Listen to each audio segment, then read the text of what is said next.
हल्लू माजरा चंडीगढ़ के अंदर एक मज़दूर बस्ती है, ये ट्रिब्यून चौक के नज़दीक लगता है। यहाँ पर मज़दूरों के हालात देखे जाके चंडीगढ़ बस आसे पासे खूबसूरत शहर ही देखा सुना था।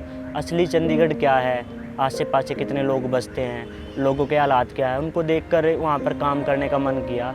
और आज मैं एक नौजवान भारत सभा में सक्रिय कार्यकर्ता के रूप में काम कर रहा हूँ। जैसे मैं बच्चों को ट्यूशन पढ़ाता हूँ शाम के टाइम पे, वहाँ पे 4 से 7 के बीच में बच्चे आते हैं। 5वीं क्लास से लेकर 10-12वीं क्लास तक के बच्चे आते हैं। जैसे बच्चों को फिर सिखाने के लिए कई माध्यमों का प्रयोग किया जाता है। एक तो जैसे डिस्कशन, विचार चर्चा करवा के किसी मुद्दे के ऊपर बच्चों से आसान भाषा में समझाया जाए। दूसरा, उनको इस चीज़ के बारे में फिल्म में दिखाकर, जैसे विज्ञान है, विज्ञान का पूरा इतिहास क्या है, उनके बारे में कार्ल सेगन के द्वारा बनी हुई एपिसोड सीरीज़ है द कॉस्मोस के नाम से, उसको पूरा दिखाया गया कि बच्चों में साइंस कितना है। अब जैसे फिल्म के रूप में बच्चों को दिखाया गया, बच्चों को सच में कुछ बातें समझ में आई, जैसे उनको अच्छा महसूस भी होया। उसके बाद उनका थोड़ा परफॉर्मेंस में फ़र्क पड़ा। अब जैसे बच्चों को ये नहीं पता था, नॉर्मली छोटी ही बात है, 6ठी क्लास में बच्चों को बता देते हैं सूरज एक ग्रह है या तारा, बच्चों को ये नहीं पता होता था।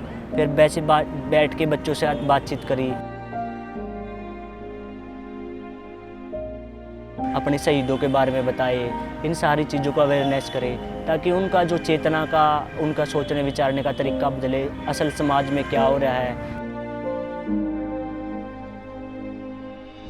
यहाँ के सरकारी स्कूल चंडीगढ़ के मुकाबले और सेक्टरों के मुकाबले कुछ भी नहीं है। यहाँ पर आप सरकारी स्कूल के हालात आके देखोगे तो एंटर करते ही हल्लू माजरा में है, टीन की शेड डाल के बना रखा है स्कूल।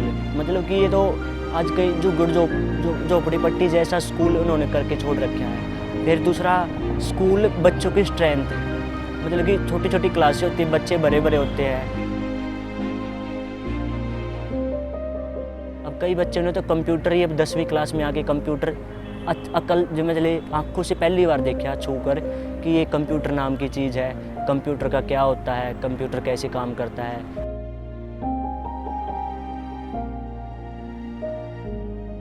जो दिक्कत मिलती है बच्चों के अंदर आती है इंग्लिश की और मैथ साइंस की, इन 3 सब्जेक्टों में सबसे ज़्यादा दिक्कत आती है बच्चों को।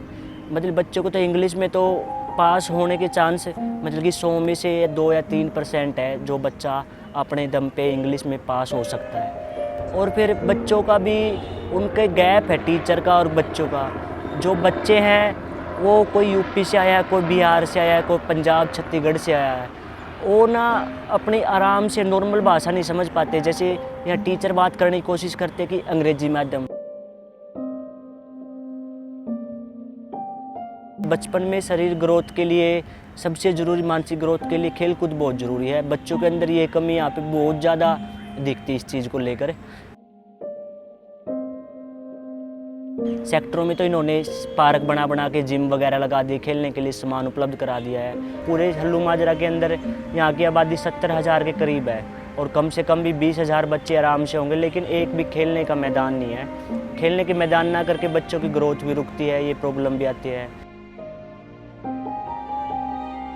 यहाँ पे जैसे एक बंदे ना कई 30 कमरे साथ में हैं और कमरों के साथ में होता है जब, तो उनके पास ना 2 या 3 बाथरूम होते हैं। तो बच्चा सुबह 5 बजे उठता है खाने पीने के लिए, जैसे फ्रेश वगैरह होने की लाइन में लगता है। उनको स्कूल तक जाते हुए टाइम उनके पास बहुत कम होता है, आते हुए भी ऐसा ही होता है सारा का सारा। उनके पास मतलब कि समय की बहुत कमी है यहाँ के बच्चों के अंदर भी। तो बच्चे भी जैसे बहुत से बच्चे हैं पढ़ाई करने के साथ साथ, ताकि माँ बाप पे बोझ ना बन सके, क्योंकि यहाँ पे तनख्वाह माँ बाप की 5 से 6 हज़ार होती है। पार्ट टाइम जॉब करते हैं। एक मेरे पास जो पढ़ने के लिए बच्चे आते हैं उसमें 5-6 विद्यार्थी ऐसे हैं जो इन सारी चीज़ों को लेकर, जैसे शाम को 5-6 बजे तक अपना स्कूल से आते हैं, थोड़ा बहुत पढ़ाई करते हैं। पढ़ाई के बाद में फिर वे काम पे जाते हैं, कोई वेटर की जॉब पे जाता है, कोई जैसे मोमबत्ती फैक्ट्री वगैरह इंडस्ट्रियल एरिया सारा। यहाँ पे छोटे छोटे काम करके अपनी पॉकेट मनी चलाने की कोशिश करते हैं। सारा की सारी दिक्कतें आती है बच्चों को इन चीज़ों को लेकर। अब बच्चे भी कन्फ्यूजन से रहते हैं, हम कमाइए या पढ़िए। एक बार एक बच्चे ने आके पूछा, सर हम ये पढ़ रहे हैं, 10वीं क्लास का बच्चा था, ये x + y y = ये बोला हमें रोटी कमा के दे देगा, ये हमारी ज़िंदगी में कहाँ पर काम आ रहा है। अब ज़्यादातर बच्चों को ये नहीं पता जैसे 10वीं के बाद ही क्या करना है, और 10वीं के बाद +2 में क्या लेना है, मेरे को विज्ञान वाली साइड लेनी है, कॉमर्स बिजनेस वगैरह कुछ इनको ये मालूम है, कोई बता दे उनको वही लगता है हाँ ये ठीक है, कोई ये कोर्स कर लिए वो कोर्स कर लिए, मतलब कोई उनको सुविधा ही नहीं मिल पाती इन सारी चीज़ों को लेकर। ऐसे ही +2 के बाद है कि कॉलेज नाम की चीज़ की जो होती है, बहुत से बच्चे ने तो कॉलेज का नाम भी नहीं सुना होता कि कॉलेज है क्या, कॉलेज में पढ़ाई क्या होती है। बस ऐसे ही बस ये है कि 10वीं के बाद ज़्यादातर बच्चों को होता है हमें काम पे लगना है, अब मैं इस फैक्ट्री में काम पे लगूंगा, क्योंकि मेरे पास क्योंकि उनकी मजबूरी है काम करने का सारा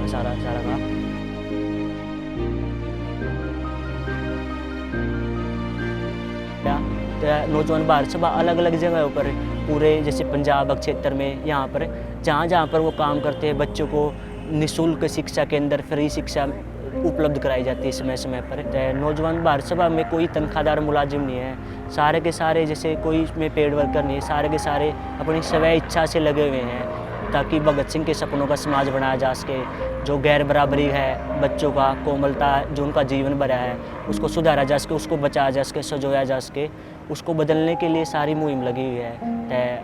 इस सारे कामों के लिए अपने मन से दिल से ये काम कर रहे हैं, इसके लिए हमें कोई तनख्वाह नहीं मिलती।